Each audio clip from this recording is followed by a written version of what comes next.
कहते हैं कि बॉलीवुड के 80s में एक ऐसी एक्ट्रेस थी जो ना सिर्फ अपनी खूबसूरती से बल्कि अपनी कहानी से भी सबको हैरान कर गई। लेकिन एक दिन वो ना जाने कहाँ चली गई और जब उसकी गुमनामी का राज खुला तो सबको हैरान कर गया। ये एक ऐसी एक्ट्रेस थी जिसको नाम से तो शायद बहुत कम लोग जानते हैं, लेकिन उनकी एक फिल्म का नाम मैं आपको बताऊंगा तो हर वो लोग जो इस कहानी को सुनेंगे वो अपने आप इस एक्ट्रेस को पहचान जाएंगे। 1980s का बॉलीवुड जहां खूबसूरती, एक्टिंग और ग्लैमर का एक अलग ही क्रेज था, इस गोल्डन एरा में एक एक्ट्रेस थी जिनका नाम था जैस्मिन धुन्ना। वैसे तो 80s की एक्ट्रेस की बात ही कुछ और थी। ना सिर्फ उनकी खूबसूरती, उनकी एक्टिंग और उनका चार्म सबको अपने जाल में फंसा लेता था। जैस्मिन भी इस फेरी टेल से कम नहीं थी। उसकी आंखों में कुछ ऐसा था, एक बार कोई उसकी तरफ देखना शुरू कर दे तो उसकी तरफ देखता ही रह जाए। जैस्मिन धुन्ना का जन्म 1968 में मुंबई में हुआ था। एक सिंपल मिडिल क्लास फैमिली की लड़की थी जो बचपन से ही एक्टिंग और मॉडलिंग में अपना इंटरेस्ट दिखा रही थी। 11 साल की उम्र में जब वो अपने स्कूल के कल्चरल प्रोग्राम में एक्ट कर रही थी तभी किसी ने उन्हें नोटिस किया और उस दिन जैस्मिन की जिंदगी का सफर कुछ अलग ही मोड़ पर घूम गया था। एंडी कोठारी जो कि एक मशहूर फिल्म मेकर थे, उन्होंने जैस्मिन को देखा और उन्हें अपनी फिल्म सरकारी मेहमान में लीड रोल देना चाहा था। उस वक्त जैस्मिन सिर्फ 11 साल की लड़की थी। जिंदगी का पहला स्टेप था ये फिल्म और जैस्मिन ने अपनी एक्टिंग से सबको हैरान कर दिया था। लेकिन फिल्म फ्लॉप हो गई थी और इस फिल्म फ्लॉप होने के बाद उनके घर वालों ने उन्हें फिल्मों से दूर रहने की सलाह दी थी। और फिर क्या था, जैस्मिन ने अपने घर वालों की बात मानी और पढ़ाई पर ध्यान देना शुरू किया। लेकिन फिल्मों का शौक उनको इतना था कि वो एक्टिंग को छोड़ नहीं पा रही थी। कुछ साल बाद मॉडलिंग की दुनिया में अपना नाम कमाया। फिर से उनकी लाइफ में एक नया टर्न आया जब एंडी कोठारी ने उन्हें डाइवोर्स फिल्म में बुला लिया और उन्हें फिर से रीड रोल दिया। लेकिन ये फिल्म भी बॉक्स ऑफिस पर कुछ खास रंग नहीं जमा पाई। जैस्मिन की कहानी यहीं तक थी, पर उनकी खूबसूरती का चक्कर रुका नहीं। हर वो लोग जो इस इंडस्ट्री से जुड़े थे, हर वो लोग जो फिल्मों का शौक रखते थे, वो जैस्मिन धुन्ना को अच्छी तरह से जान चुके थे और उनकी खूबसूरती के कायल हो चुके थे। और फिर 1987 में जैस्मिन को एक फिल्म का ऑफर मिला जो पूरी दुनिया में उस वक्त का हॉट टॉपिक बन गया था। रामसे ब्रदर्स की फिल्म जिसका नाम था वीराना।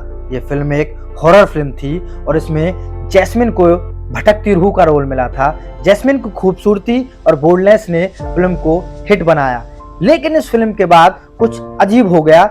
जैस्मिन का नाम पूरी दुनिया में था पर फिर भी कोई उसे नहीं देख पाया। जब फिल्म रिलीज हुई तो जैस्मिन को बड़े ऑफर्स मिलने लगे, लेकिन एक वक्त आया जब सबने सुना कि अगर जैस्मिन को बॉलीवुड में रहना है तो उसको अंडरवर्ल्ड के लोगों की बात सुननी पड़ेगी और उनके इशारों पर काम करना पड़ेगा। दुनिया भर में ये रूमर्स थे कि अंडरवर्ल्ड डॉन दाऊद इब्राहिम ने जैस्मिन को अपने पास बुलाने की कोशिश की थी। जैस्मिन को उसके बाद कंटिन्यूअसली डेथ थ्रेट्स मिलने लगे थे। जैस्मिन को धमकियों का सामना करना पड़ा और फिर एक दिन वो बिल्कुल ही गायब हो गई।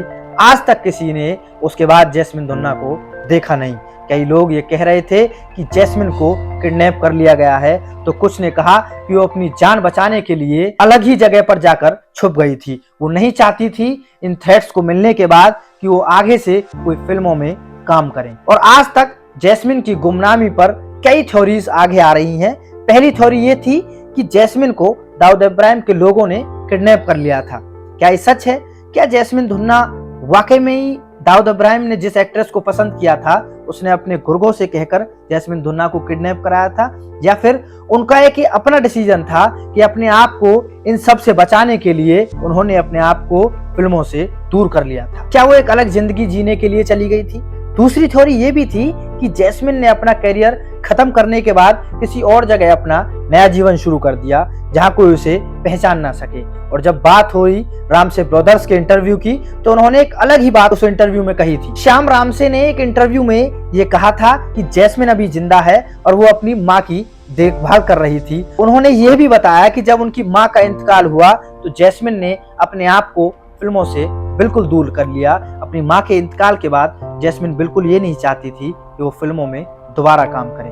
रामसे ब्रदर्स ने कहा कि जैस्मिन मुंबई में कहीं रहती है। क्या ये सच था कि जैस्मिन फिल्मों से दूर होने के बाद मुंबई में ही किसी अलग जगह पर रह रही थी या फिर कोई और राज था? 35 साल के बाद जैस्मिन धुन्ना का राज उतना ही गहरा है कुछ लोग ये कहते हैं कि वो आज भी जिंदा है, मुंबई के किसी कोने में छुपकर अपनी जिंदगी जी रही है। कुछ लोग कहते हैं कि उनकी खोज एक ऐसी कहानी का हिस्सा बन गई है जिसे कभी पूरा नहीं किया जा सकता। वीराना बॉलीवुड की एक ऐसी फिल्म थी जिसको तब से लेकर और आज तक लोग सबसे डरावनी फिल्म मानते हैं, और उस फिल्म की लीड एक्ट्रेस थी जैस्मिन धुन्ना, जिसकी खूबसूरती के लोग कायल थे। लेकिन कुदरत को कुछ और ही मंजूर था, एक राज जो आज तक सिर्फ राज रह गया। जो भी इस कहानी को लोग सुन रहे होंगे, अगर जैस्मिन धुन्ना से रिलेटेड कोई भी उनके पास खबर हो, कोई उन्होंने आर्टिकल पढ़ा हो, या फिर वो जानते हो कि जैस्मिन धुन्ना इस वक्त कहाँ रह रही हैं, तो हमें कमेंट करके जरूर बता सकते हैं। Thank you so much. मंथन स्टोरीज को सब्सक्राइब करना ना भूलें, और ऐसी ही कहानियां सुनने के लिए आप हमें कमेंट करके भी बता सकते हैं, तो हम आपके लिए और अच्छी कहानियां लेकर के आएंगे इस चैनल पे। Thank you so much.